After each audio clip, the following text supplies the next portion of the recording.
Televidentes, está en el aire Tertulia Económica. Cuánto gusto saludarles y poder compartir durante toda una hora con ustedes los temas económicos de actualidad, los temas económicos que impactan directamente a la economía del dominicano y que impactan también, digamos, la economía global. El mundo ya es un barrio. Como una dicen, aldea. Una aldea, como dicen popularmente. Cuánto gusto poder saludar a Alcedo Ramírez, que nos tiene una temática muy interesante para el día de hoy. Él quiere que hablemos sobre la calidad en el trabajo, la calidad de vida que genera el trabajo, la necesidad de trabajar y también la necesidad de las retribuciones. Alcedo, te saludo con mucho afecto en esta fecha. Gracias, Hermógenes, igualmente a ti, mi querido hermano, y a los amigos televidentes, cómo no, una cordial bienvenida a esta nueva versión de su programa Tertulia Económica. Como tú has adelantado a los amigos televidentes y radio escucha, el tema de hoy es un tema muy interesante porque es un tema del diario vivir, que es el trabajo, la economía del trabajo. Como estamos en Tertulia Económica, algunos aspectos y datos importantes económicos del trabajo. El trabajo, Hermógenes, para darte una introducción, hay diferentes versiones, diferentes conceptualizaciones. Hay personas que piensan que el trabajo es un castigo, que el trabajo es, decía una persona conocida, muy querida, que el trabajo era tan malo que hasta uno había que pagarle para hacerlo. Hay otras personas, y ahí yo me inscribo dentro de esa corriente, que consideramos que el trabajo es parte de la vida, es parte, yo diría, de la formación educativa. ¿Tuviste la Serie Mundial, alguno de los partidos? Seguramente la vi casi completa. Sí, esto fue entre Dodgers de Los Ángeles y Blue Jays de Toronto. ¿Tú viste cómo se puso Mark Scherzer cuando lo fueron a sacar del box? Sí. Se puso, o sea, ya tú no vas a trabajar más hoy. Sí, señor, yo voy a seguir. Quítense de ahí que soy... Exigió quedarse en el trabajo. Tú ves una persona que mostró que tiene amor al trabajo, que esa es, digamos, la línea en que yo me inscribo, que el trabajo uno le tiene que tener amor porque ahí uno se desarrolla como persona, como ser humano. En adición a ganarse el sustento de la vida, el trabajo, Hermógenes y amigos oyentes, es un medio de vida para tú superarte a ti mismo, pero sobre todas las cosas, Hermógenes, para ayudar a los demás, que es la misión de todo ser humano y más nosotros, los que nos consideramos cristianos, que para nosotros el servir es una obligación. Porque te voy a decir una cosa, es posible que el trabajo a ti te guste, no el trabajo, sino lo que tú haces, pero pueden venir factores que te coloquen en una actitud negativa y antes de llegar a la oficina tú le des 2 vueltas a la manzana para no entrar, o si el tapón aumentara para yo llegar más tarde, porque no. Uno de los factores es el nivel de incumplimiento. Te comprometes y no cumples. Otra cosa es comprometerte con mayor cantidad de carga de la que tú puedes atender. Hay varios factores. Uno de ellos, y es muy, digamos, muy recurrido, es cuando tú haces lo que no te gusta. Y también, Hermógenes, no podemos dejar de mencionar las relaciones laborales, no tan solo de tú, digamos, trabajando para una empresa, una organización, tus relaciones con los compañeros, pero también tus relaciones laborales, contractuales con tu empleador. Entonces, lo que tú mencionas muchas veces, esa desmotivación, vienen cuando lamentablemente el empleado, el trabajador no se siente contento, o como tú bien mencionaste o lo insinuaste, existe un clima laboral, un clima empresarial incómodo, cargado, que a la gente no se siente bien y es un dolor de cabeza cada mañana cuando tiene que ir al trabajo. ¿Tú has conocido a alguien que tiene que ver a su superior y antes de tocarle la puerta o de pedir el pase, da un paseíto y se entra la mano en los bolsillos, va al baño, se mira, se peina y vuelve? El mensaje es ¿cómo le entro? Esa es la gran pregunta. Y entonces, amigos televidentes, todos estos temas, todos estos aspectos de la economía del trabajo, de la economía laboral, nosotros lo vamos a ir comentando en los diferentes minutos, en los diferentes segmentos de Tertulia Económica, porque ahora, Hermógenes, con tu permiso, tenemos que ir a un compromiso comercial. Volvemos.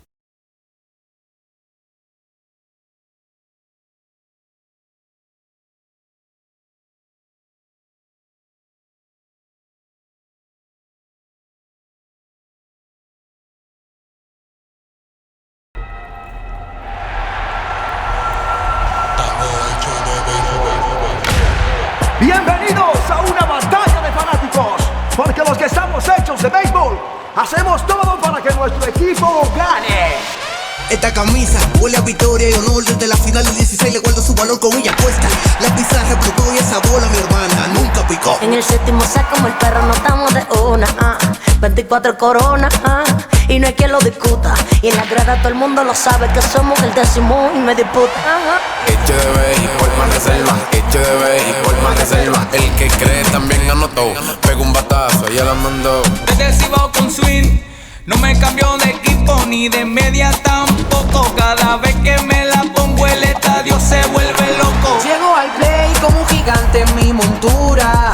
Los caballos siempre andan fino a la altura. El que cree también anotó, pegó un batazo y ya la mandó. Ay, hecho de béisbol más reserva, hecho de béisbol. Si el primer hit te agarra parado, cuidado con el toro. Prepárate que no estamos sin foul. Volteó la gorra y se voltea el juego cuando sople el del Simba sin freno.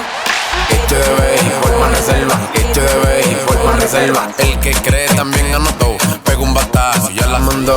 Banreservas, el banco oficial de la Liga de Béisbol de todos los dominicanos. Si te sientes atrapado por el dolor, toma Dolocom. Su acción extra fuerte con diclofenac y vitaminas B alivia el dolor 3 veces más rápido. Para el dolor, toma Dolocom de Sad Medical. Si los síntomas persisten, consulte a su médico.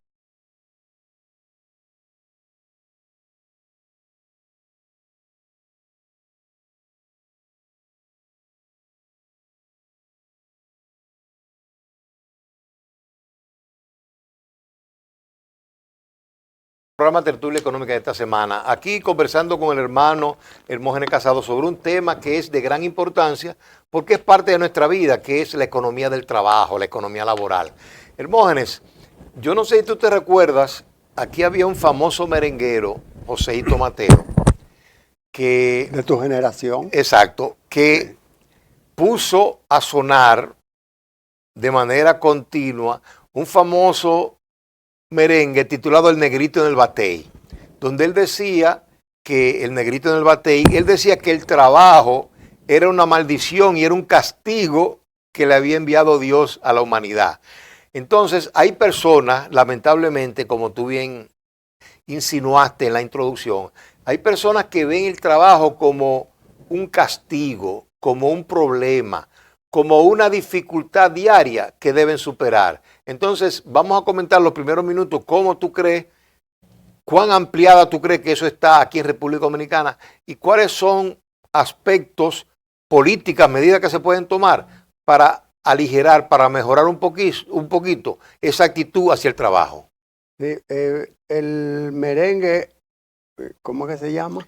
El Negrito del Batey. El Negrito del Batey tiene algunas falacias, pero tiene mucho de verdad, porque la Biblia dice que del sudor de tu frente comerás, y del sudor de tu frente puede ser la parte intelectual, de tu esfuerzo intelectual. Cuando se cuando estuvo ese pronunciamiento no había aire acondicionado. O también picando una zanja. Y aunque tú estuvieses haciendo oficina, pues posiblemente podías sudar, correcto, pero también picando la zanja tuya, en ese caso, pues es inminente. Aunque haya aire, haya lo que haya, se va a sudar como quiera. Ese pitcher que hablábamos ahorita, se llama Mark Scherzer, que está en los finales de su carrera, y lo pusieron por veterano. Él estaba muy sudado cuando le fueron a pedir la bola. Ven, ya tú no trabajas más hoy. Ven, pero no quería. Y, bueno, él sudado así quería seguir sudando. Tiene mucho de falacia por el hecho de que es un castigo. No es un castigo. En realidad que el trabajo es una necesidad. Vamos a hacer un escenario, Alcedo. Vamos a decir que no hay que trabajar en la vida, que todo está ahí, todo está puesto. Y el factor monotonía. ¿Tú te imaginas, tú que te cambias cada mañana para ir a trabajar, para ir a tus clientes, ir a tus consultorías, entonces que tú no tengas que levantarte a cambiarte ni nada, sino que todo el día estás en chancleta esperando que estén las 3 calientes, como dicen por allá, por las cañadas de Arroyo Hondo? No, Hermógenes, eso sería lamentable. Y además, no te olvides. Es un rompe monotonía. Sí, es un rompe monotonía en primer lugar, pero también esa ruptura de monotonía, como tú bien acabas de señalar, en un trabajo, todo lo que hemos tenido la oportunidad de trabajar en organizaciones medianas, pequeñas y grandes, sabemos que también en el trabajo tú haces relaciones humanas, tú conoces personas, es decir, tú creces como persona porque tú tratas a otras personas, hombres y mujeres, aprendes de ellos, ellos aprenden de ti, es decir, en adición al aporte social que tú has hecho, por lo menos en esta época, tanto tú como yo, que hemos sido trabajadores del pensamiento, es decir, nuestro aporte a la sociedad es a través de nuestro conocimiento y nuestra experiencia. Entonces, de esa forma, directa e indirectamente, el trabajo tuyo tiene como resultado un servicio a la sociedad, es decir, que la sociedad recibe un aporte de parte de sus trabajadores y eso la hace cada vez más estable, más alegre y más rica. Los tratadistas son claros cómo la relación formal del trabajo te lleva a una relación informal. Digamos que nosotros dos estamos ligados aquí a un trabajo que se llama tertulia económica, pero eso no quita de que con el compromiso de venir a la hora de salir al aire al programa, tengamos que estar acá. Eso no quita que terminado el programa, tú no me digas, mira, te invito a un café para que hablemos de la situación de mi empresa, de una de mis empresas, tú tienes varias inversiones, de una de mis empresas para hablar de eso, o para hablar del caso de mi vecina o de mi vecino que tiene tal situación, tiene un árbol que sus frutos están cayendo en mi patio y entonces ahora yo no sé si los frutos son míos o son de él.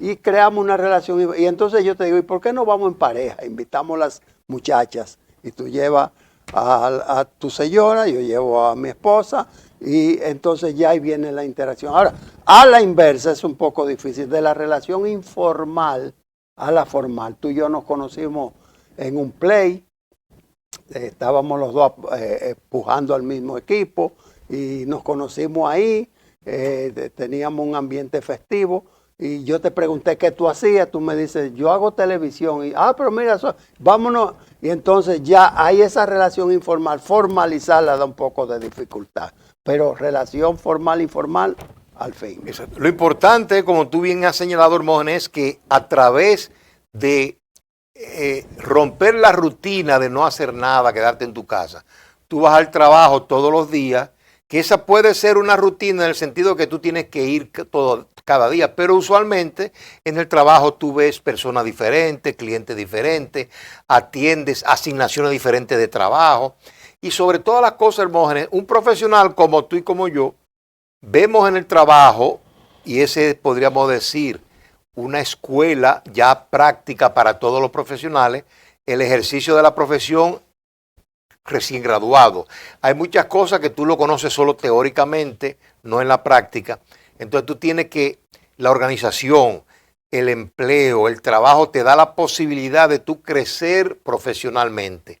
El otro aspecto que yo quiero que tú no lo dejes de tocar, porque tú lo introdujiste en el inicio del programa, es el clima organizacional. Muchas veces, y ahí es que tiene que ver, pasamos al otro tema que yo quiero que tú trates, que no es mi relación con mis compañeros de trabajo, sino mi relación con mi jefe y con la organización que me ha contratado. Ahí entonces, Hermógenes, entran otro tipo de relaciones, otro tipo de normas, otro tipo, vamos a decir, de situaciones y de condiciones que hacen posible que tú te sientas o bien, o regular, o mal en un determinado trabajo. ¿Qué tú tienes que comentar a los amigos televidentes? Bueno, tú estás hablando, y ahí entra la teoría de Maslow, tú estás hablando de la relación horizontal y la relación vertical. Está muy bien verlo la conducta del trabajador, su desempeño, su entusiasmo por el trabajo, pero también hay que ver la responsabilidad motivacional que tiene la verticalidad, que quiere decir quien dirige, quien se le llamaba el jefe, ahora se le llama modernamente el asesor. O el supervisor, o el asesor. O el coach. El coach. Para seguir con el béisbol. Sí, el coach. Bueno, no, sí, el coach. El coaching es todo un tratado Sí. en psicología. Nosotros no somos psicólogos, pero nos hemos pasado la vida contratando personas, depurando expedientes y bajo el escenario indeseable de despedir, de tener que desinteresar personas. Entonces, esa conducta hacia arriba juega un rol estelar. Tú dices, mi empleado, ya lo dijiste mal, porque debe ser mi colaborador, Marlon, mi colaborador Marlon, mi empleado Marlon, no rinde. Lo que lo pongo a hacer se coge 2 o 3 días. Ahora, tú has preguntado, tú has hecho la evaluación vertical a ver si quien lo supervisa realmente tiene un desempeño parecido al que tiene con los demás, o está haciendo asesión de personas, o simplemente Marlon me cae mal. Entonces, es muy importante no solamente mirarlo horizontalmente, tu relación con los demás en la sala, cómo tú te comportas, cuánto te quieren, cuánto extrañan cuando tú no pudiste estar en el trabajo, pero también hacia arriba, cómo esa persona utiliza la posición para subyugarte. Entonces, ¿cuál es el concepto científico de gerencia? Es obtener resultados a través de otro, a través de un tercero. Exacto. Entonces, ¿cómo tú vas a obtener resultados que son tuyos, esos resultados, con una persona que tú no le estás dando el trato profesional adecuado, no lo estás haciendo sentirse parte de la estructura? Y precisamente tú ahí has conversado, has presentado a los amigos televidentes ciertas condiciones, ciertas situaciones que tienen que ver de cómo un trabajador, un colaborador, un empleado se siente en una determinada institución u organización. Ahora, yo quiero que tú comentemos el aspecto que es muy importante porque gran parte de la motivación, no es la única, pero gran parte de la motivación de un empleado, de un trabajador, de un colaborador, es lo que podríamos llamar la motivación orgánica, en el sentido, las condiciones, los términos de contratación, el salario, vamos a decir, el salario que perciba o que percibe esa persona, es muy importante porque eso es, como tú bien sabes, tú mencionaste al señor Maslow, esa es precisamente uno de los factores motivantes del trabajador, del empleado. Hay otros que no dependen de la paga, del salario, pero sí hay uno muy importante que es el sentirse bien pago, el sentirse bien retribuido. Todo empleado, en la medida que él siente, no tan solo que es bien querido y bien recibido en su empresa, sino que también, como tú bien dices, en la relación vertical, la empresa reconoce sus aportes y corresponde dándole una buena paga en ese sentido, y en esa situación la persona, el trabajador, se siente más complacido y más contento. ¿Qué opinión te merece? Bueno, es que tú estás montado en la pirámide de Maslow y abajo en la base él pone el salario porque lo cataloga como una necesidad de subsistencia. Exactamente. Sin embargo, arriba en la cima, en la cúpula, él pone la importantización del trabajo, cuán importante tú eres en la estructura, cómo tú eres reconocido, cómo tú formas parte de las decisiones que se toman. Una cosa es que yo te diga, Alcedo, toma esas gafas, toma esos lentes y ponlo en su estuche. Y otra cosa es que yo te diga, para nosotros vender las gafas tenemos que presentarlas en estuche porque de esa manera no las vendemos rayadas, bla, bla, bla, bla, bla, bla, bla. Y tú estás recibiendo una instrucción indirecta, pero estás recibiendo una instrucción de empacar la gafa. La otra, mira, tu trabajo es empacar gafas aquí. ¿Cuántas gafas tú llevas empacadas? Es un estilo dictatorial, digamos, muy... Y el otro es un estilo, vamos a decir, orgánico, tratar de convencer al empleado para que haga algo y que se sienta bien en la acción. Ahora, lo que yo quiero que tú me insistas es en la importancia del salario aunque esté en la base de la pirámide, sí, pero sabemos que es un factor motivante el salario. Y de hecho, hoy en día te traigo ese tema a colación porque precisamente nosotros aquí en República Dominicana, una de las grandes quejas de los trabajadores, de los empleados, de la persona que trabaja en una organización para otro, o sea, que trabaja en una condición de dependencia, de las quejas que tenemos es que usualmente hay un alto porcentaje de empleados que no se siente que están bien pagados, bien remunerados. Entonces, eso, como tú bien sabes, es algo que introduce un ruido en cuanto a la motivación y a cómo se siente el empleado. Y eso indirectamente también afecta su desempeño. Es correcto, pero tú estás introduciendo un tema que es material para un programa entero y lo estás introduciendo cuando están quizás pidiendo un cambio. Te puedo dar una pincelada. Tú estás hablando, Alcedo Ramírez y Martínez, tú estás hablando de política salarial. La posición de esa silla donde tú estás paga en una fase inicial la suma de RDX. En una fase cuando ya tú dominas la posición, que tú conoces el puesto y que estás capacitado para cometer errores. Oye, ¿para qué? Porque estás actuando, ¿no? Que estás capacitado para cometer errores, esa posición paga RDXXX. Ahora, en la otra etapa, que ya es gerencial, hay otra escala salarial. Entonces, yo creo que tú recuerdas cuando decían, no, donde hay que trabajar es en el Banco Central, o en el Banco X, o en la Telefónica tal, que son los lugares que más pagan. Bueno, tienen una política salarial fuera del estándar del mercado. Hoy por hoy el mercado está regido por... Ahora mismo tú me preguntas, ¿cuánto debe pagársele a un contador general de una empresa? Y yo te digo los rangos. Exacto. Yo te digo, ¿cuánto factura la empresa? Porque la empresa no puede pagarte más de lo que está en su capacidad productiva.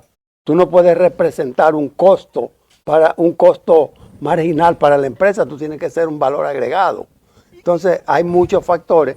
En síntesis, y por eso te dije pinceladas, está en juego el nivel de la empresa, tu capacitación, tu capacidad, tu destreza para desempeñar el puesto y otros factores que ya ahí entran los motivacionales. Y también, ya vamos al cambio porque tenemos que cumplir con estos compromisos comerciales, también como tú bien dices, en sectores de la economía y a niveles generales, también el gobierno, es decir, el Estado determina, recomienda y coloca ciertos salarios, ciertos, digamos, patrones, estándares, que dependiendo del tamaño de empresa y de institución, se acoge a uno o al otro. Pero esto, Hermógenes, amigos televidentes, lo vamos a continuar luego de estos comerciales, de estos compromisos muy importantes y que debemos cumplir. Volvemos, no se vaya.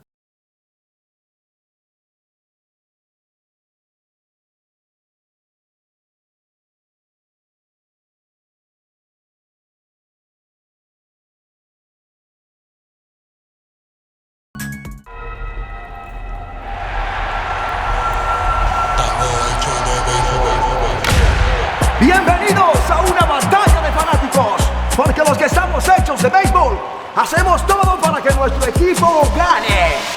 Esta camisa huele a victoria y honor. Desde la final del 16 le guardo su valor con ella puesta. La pizarra explotó y esa bola mi hermana nunca picó. En el séptimo saco como el perro no estamos de una 24 coronas y no hay quien lo discuta. Y en la grada todo el mundo lo sabe que somos el décimo y me disputa. Hecho de béisbol más reserva, hecho de béisbol más reserva. El que cree también anotó, pegó un batazo y ya la mandó. Desde el Cibao con swing, no me cambio de equipo ni de media tampoco. Cada vez que me la pongo el estadio se vuelve loco. Llego al play como un gigante en mi montura. Los caballos siempre andan fino a la altura. El que cree también anotó, pegó un batazo y ya la mandó. Ay, hecho de béisbol más reserva, hecho de béisbol. Si el primer hit te agarra parado, cuidado con el toro. Prepárate que no estamos sin foul. Volteo la gorra y se voltea el juego cuando sople el este del Simba sin freno. Esto de béisbol más reserva, esto de béisbol más reserva. El que cree también anotó, pegó un batazo, ya la mandó. Banreservas, el banco oficial de la Liga de Béisbol de todos los dominicanos. Si te sientes atrapado por el dolor, toma Dolocom. Su acción extra fuerte con diclofenac y vitaminas B alivia el dolor 3 veces más rápido. Para el dolor, toma Dolocom de Sad Medical. Si los síntomas persisten, consulte a su médico.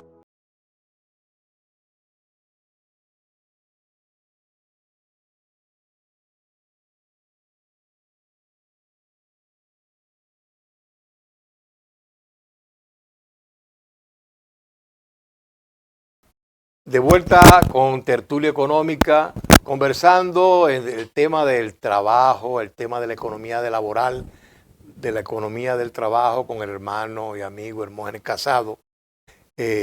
Hermógenes, yo quiero que a partir de ahora tú sigas elaborando sobre ese tema importante de las políticas, yo diría las normas que tienen las empresas, pero recordando, y a ver cuál es tu opinión, que desde la Declaración Universal de los Derechos Humanos, gracias a Dios se ha incluido el derecho al trabajo como un derecho del ciudadano, pero no tan solo un derecho al trabajo, sino que ese trabajo tenga 2 condiciones: que el trabajador reciba un salario digno, acorde con su aporte a la empresa, y también que las condiciones higiénicas generales en que se desenvuelve el trabajo sean aceptables. En otras palabras, que no tengan efectos adversos para su salud. Es decir, que son 2 derechos adquiridos humanos: el derecho al trabajo con un salario digno y con condiciones laborables que sean aceptables. ¿Qué opinión te merece y cómo nosotros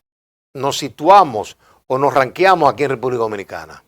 Sí, lo último, que es el salario digno, lo de salario digno está muy asociado a tu nivel de demanda, o sea, con qué monto tú resuelves tus problemas, porque es oscilatorio. Hoy por hoy, una persona está almorzando en la pizzería de aquí del canal, ahí es que almuerza, pero súbitamente asciende laboralmente o socialmente y ya no va a ir a la pizzería que está a la esquina, sino que va a ir a un restaurante donde quizás te facturan en dólares o te facturan en equivalente en dólares, donde los precios son altos y donde te encuentras con otro blanco de público. Entonces eso oscila. Lo de la palabra digno, cuando estaba en el salario A, te sentías cómodo, tu pizza, tu mundo estrecho, ¿no? Pero tu mundo al fin, tu mundo digno ahí. Ascendiste y ya te avergüenza que un amigo te vea en la estructura anterior, en el escenario anterior. Bueno, entonces lo de digno está muy asociado a tu mentalidad y tu nivel de demanda, pero también se asocia mucho a tu capacidad técnica, Alcedo. Tú acabas de salir de la universidad, tienes 18, 20 años, tú eres un material útil pero bruto todavía, que hay que pulir, hay que formar. Entonces, tú tienes que aprender a que el salario digno está muy asociado a tu fase de aprendizaje y se usa mucho, y gracias a Dios que estoy aprendiendo y me están pagando por encima de estar aprendiendo. Exacto.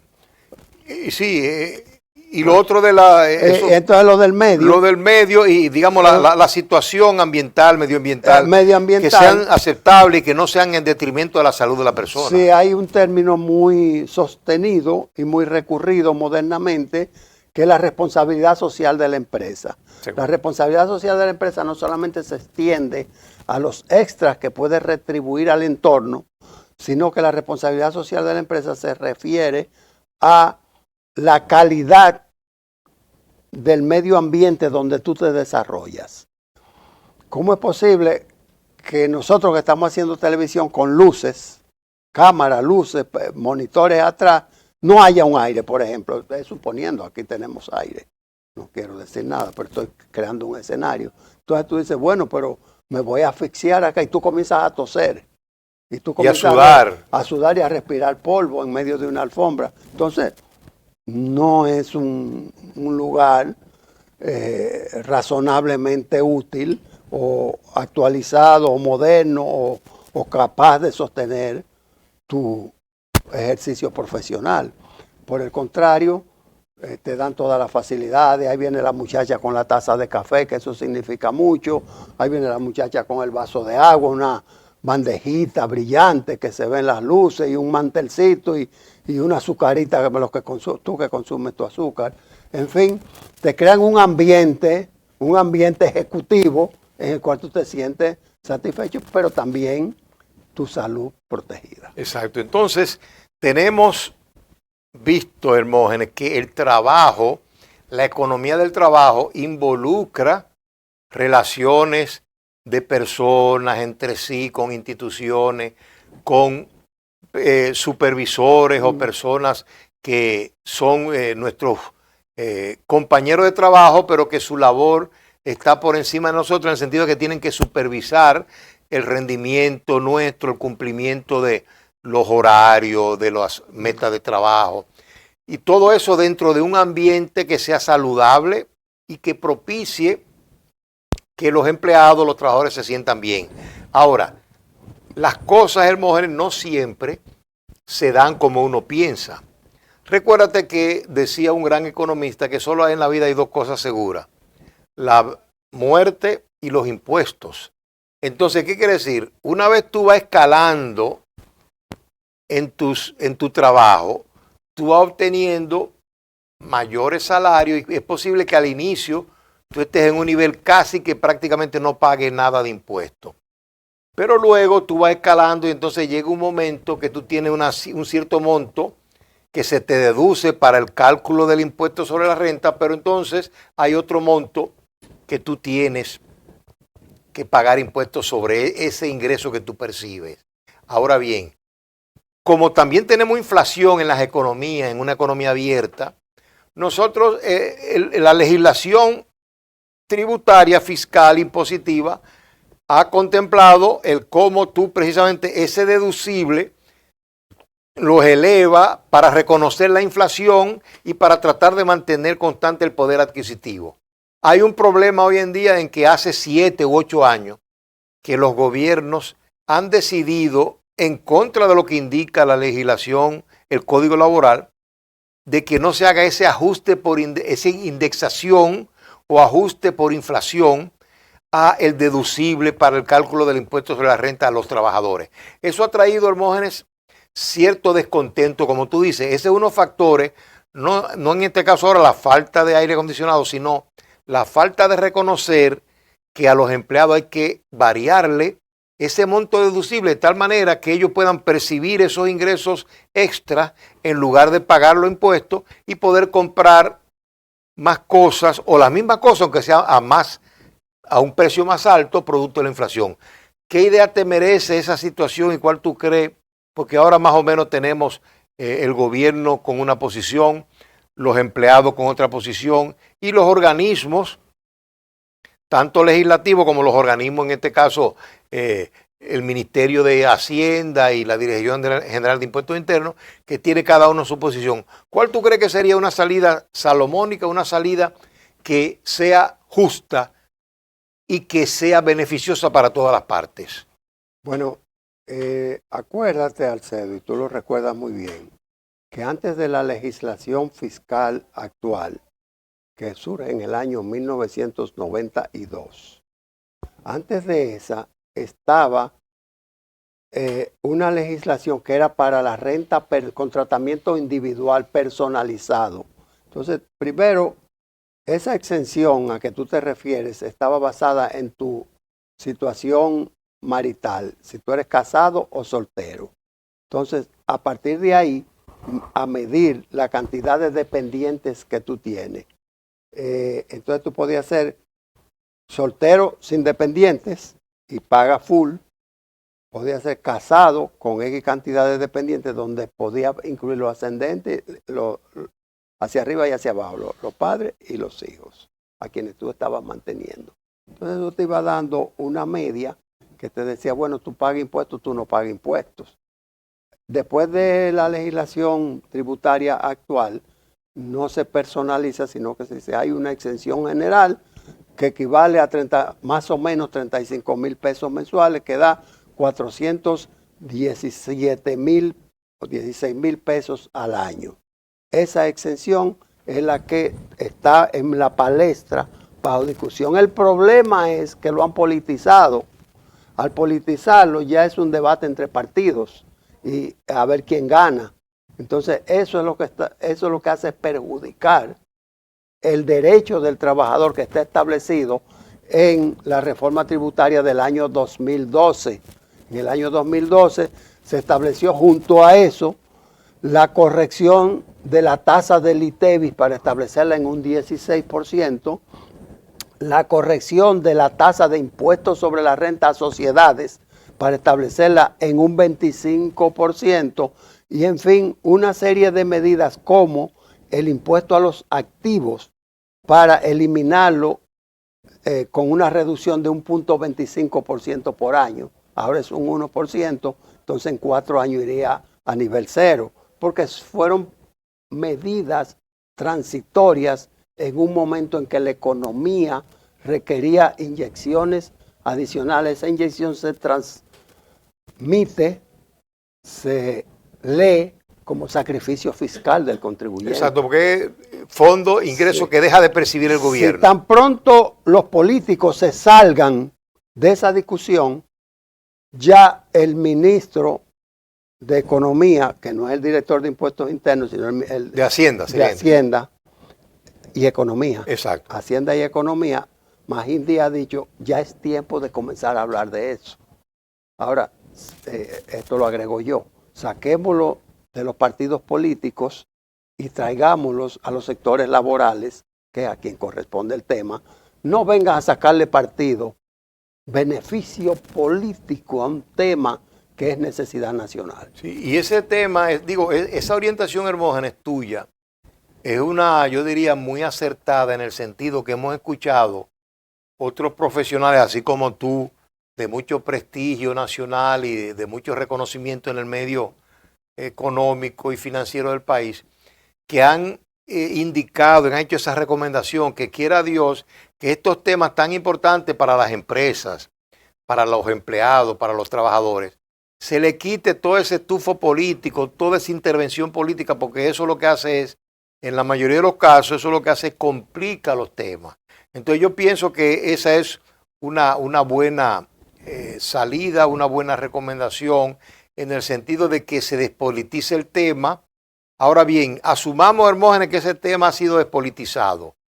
Tú que eres un experto en finanzas, en contabilidad y también en impuestos, ¿tú piensas que vamos a decir, ese beneficio que la ley otorga a los trabajadores de poder variar el monto de eso sujeto a no ser considerado para tributación? Para exención. Para exención. ¿Tú piensas que sería justo y razonable que se cumpla una vez retirado el aspecto político, que se cumpla? Y también una vez que el gobierno haya ubicado de qué manera va a restituir esos fondos que van a dejar de ser percibidos por esa vía. Pero claro que sí, lo único que hay que hacer es descontinuar la práctica de eliminarlo vía la ley de presupuesto nacional y darle cumplimiento a la ley 253.12, que establece la indexación automática acorde al índice de inflación anual que haya habido en el país y que publica el Banco Central y acoge la Dirección General de Impuestos Internos. Sácalo de los partidos políticos, tráelo a la palestra fiscal, a la palestra laboral, y estamos totalmente de acuerdo. Ahora, Hermógenes, como a mí me gusta siempre, como decimos en el campo, cuquearte un poco, hay un tema que tiene que ver, ya saliendo de la política, es un ring que hay entre los empresarios y los trabajadores.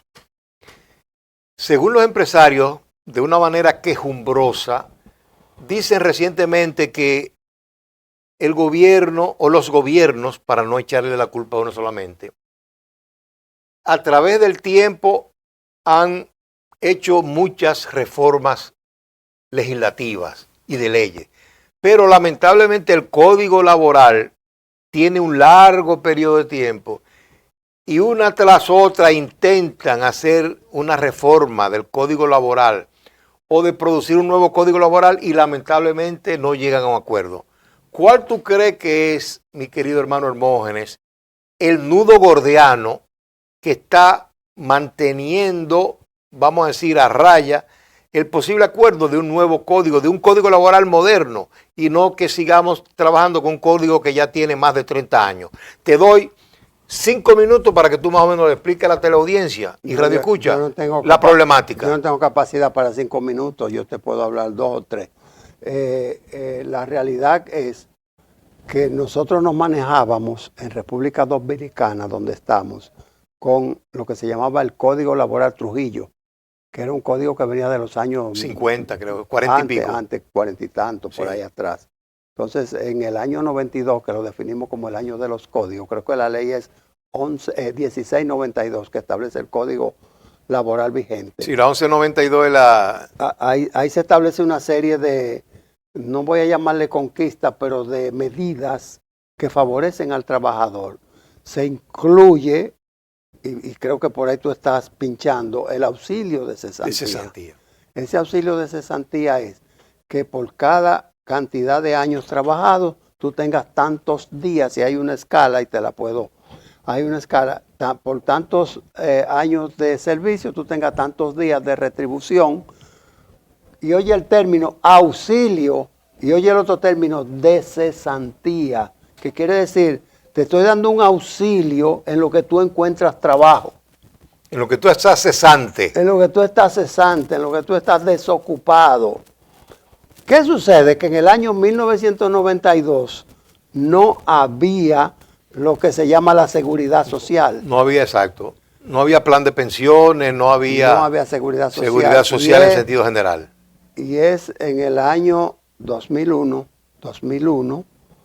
y por eso lo nombran como una honra a Peña Gómez, porque fue del gobierno del PRD, estaba Hipólito Mejía como presidente. Mejía y creo que fueron al cementerio a dedicarse a los Peña Gómez, la promulgación de esa ley. Pero que era 87-01. Pero ¿qué pasó? Que la ley que establece la seguridad social no manoseó, no derogó la cesantía, lo que decía aquel código del año 92. Y la ley de seguridad social establece 3 renglones. Renglón 1, la salud. Renglón 2, los accidentes laborales. Y renglón 3, las pensiones. Las pensiones. Y esa pensión, tú pudieras retirarla si tiene una serie de condiciones, 60 años, y que tenga, creo que ahora son 30 días fuera de una nómina. Y que cuando estuviese desempleado hubiese el seguro de desempleo, esa segunda pata que tú mencionaste, que pudiera recibir en lo que tú conseguías otro trabajo y no depender, no tener la empresa que pagar eso. Entonces veamos, el trabajador está haciendo un aporte, ya van los 5 minutos. Yo digo, no, todavía. El trabajador está haciendo un aporte alrededor de un 5%, redondealo. Pero la empresa está haciendo un aporte de la misma partida, del otro 5%, es un 9 tanto, pero yo lo estoy redondeando. Exacto. En bateo largo dicen por el barrio. No se pisa base. No se pisa base. Entonces, por el otro lado, en el auxilio de Santiago, a lo mejor tú estás creando una reserva para también retribuir, y hay una duplicidad o doble tributación. Nosotros no estamos en contra de que no se pague la cesantía al trabajador. Lo que propugnamos es que se pague por la vía correspondiente. Exacto. Entonces yo creo que, Hermógenes, con eso nuestros amigos televidentes están bien contestes de que hoy en día en el sector laboral, en la economía del trabajo, tenemos 2 grandes citas que están en el camino y que hay que resolver. Uno es indexar la exención para el pago de impuestos sobre la renta, y número 2, resolver el tema del auxilio de cesantía. Con esto, amigos televidentes y radioescuchas, nosotros agradecemos su atención Agradecemos su compañía semana tras semana en esta tertulia económica. Agradecemos al hermano Hermógenes Casado, que siempre está con nosotros, y solo nos resta invitarlos para que estén con nosotros en la próxima semana en otro programa de tertulia económica. Hasta entonces. Trabajador, ¿sabe que si usted pierde su empleo puede tener derecho a una compensación económica? A esto es lo que le llamamos el auxilio de cesantía. Hoy le explico en qué momentos el trabajador ha de recibir este auxilio de cesantía y cómo se calcula. Es que el auxilio de cesantía es el pago que todo patrono está obligado a darle a su trabajador cuando lo despide de manera injustificada. El famoso despido injustificado. El trabajador ha de recibir esta compensación económica en concepto de indemnización por haber sido despedido sin una causa que justifique la cancelación de la relación laboral. Este auxilio de cesantía lo ha de recibir todo trabajador que tiene más de 60 días laborando para el patrono. Pero, ¿cómo se calcula el auxilio de cesantía? El Código Laboral hondureño establece en el artículo 120 cómo ha de calcularse el auxilio de cesantía para ser pagado a los trabajadores. El trabajador que labore menos de 6 meses continuamente en una empresa ha de recibir 10 días de salario. El que haya trabajado menos de un año de trabajo recibirá 20 días de salario. Pero si el trabajador ha laborado por un año continuo, ha de recibir un mes de salario por año trabajado hasta un máximo de 25 años. Sí, si usted labora 25 años continuos en un trabajo, ha de recibir 25 salarios en concepto de auxilio de cesantía. ¿Qué pasa si labora 30, 40 años continuamente? Pues el patrono solamente está obligado a pagarle 25 años de auxilio de cesantía. Importante, ¿Qué es el auxilio de cesantía? Es una indemnización que el empleador que ejerce el desahucio debe pagar al trabajador. Artículo 80 del Código de Trabajo. Si es el trabajador que ejerce el desahucio, ¿debe el empleador pagarle el auxilio de cesantía? No. El trabajador que ejerce el desahucio, o como se dice en la práctica, el trabajador que renuncia a su empleo, no tiene derecho al auxilio de cesantía. Sin embargo, por acuerdo entre las partes o por decisión del empleador, podría recibir el auxilio de cesantía. ¿Cuál es el importe o monto del auxilio de cesantía? El importe o monto del auxilio de cesantía es el siguiente. Después de un trabajo continuo no menor de 3 meses ni mayor de 6, una suma igual a 6 días de salario ordinario. Después de un trabajo continuo no menor de 6 meses ni mayor de un año, una suma igual a 13 días de salario ordinario. Después de un trabajo continuo no menor de un año ni mayor de 5, una suma igual a 21 días de salario ordinario, por cada año de servicio prestado. Después de un trabajo continuo no menor de 5 años, una suma igual a 23 días de salario ordinario, por cada año de servicio prestado. Toda fracción de un año, mayor de 3 meses, debe pagarse de conformidad con lo dicho en los párrafos primero y segundo de esta respuesta. Artículo 80 del Código de Trabajo. ¿Qué plazo tiene el empleador para pagar al trabajador las indemnizaciones por omisión del preaviso y por el auxilio de cesantía? 10 días, a contar de la fecha de terminación del contrato, artículo 86 del Código de Trabajo. Y si el empleador no paga estas indemnizaciones en el plazo de 10 días, ¿qué sucedería? En este caso, el empleador deberá pagar una suma igual a un día del salario devengado por el trabajador por cada día de retardo en pagar las mencionadas indemnizaciones, artículo 86 del Código de Trabajo. ¿Qué debe hacer el trabajador que no recibe en el plazo de 10 días a contar de la fecha de terminación de su contrato las indemnizaciones que le corresponden por omisión del preaviso y por el auxilio de cesantía? Lo más conveniente es que el trabajador visite al Ministerio de Trabajo, Departamento de Inspección del Trabajo, para que se cite al empleador y se le pida que pague voluntariamente las sumas adeudadas. Si el empleador no asiste a la cita o se niega a pagar voluntariamente lo adeudado, el trabajador debe dirigirse de inmediato a un abogado o a una confederación o central de trabajadores para intentar una demanda y reclamar ante los tribunales de trabajo los derechos que le corresponden. ¿Qué tiempo tiene el trabajador para reclamar las indemnizaciones por omisión del preaviso o por el auxilio de cesantía? Tiene un plazo de 2 meses, a contar de la fecha de terminación de su contrato, artículo 702 del Código de Trabajo, Ordinal 2. ¿Puede el empleador descontar o deducir alguna suma de lo que corresponde al trabajador por concepto de las indemnizaciones por omisión del preaviso y el auxilio de cesantía? No puede haber descuento o deducción por concepto del impuesto sobre la renta, ya que estas indemnizaciones no están sujetas al pago de dicho impuesto. Tampoco pueden ser embargadas por acreedores del trabajador. Sin embargo, el empleador puede cobrarse del monto de las indemnizaciones que debe pagar lo que le adeude el trabajador.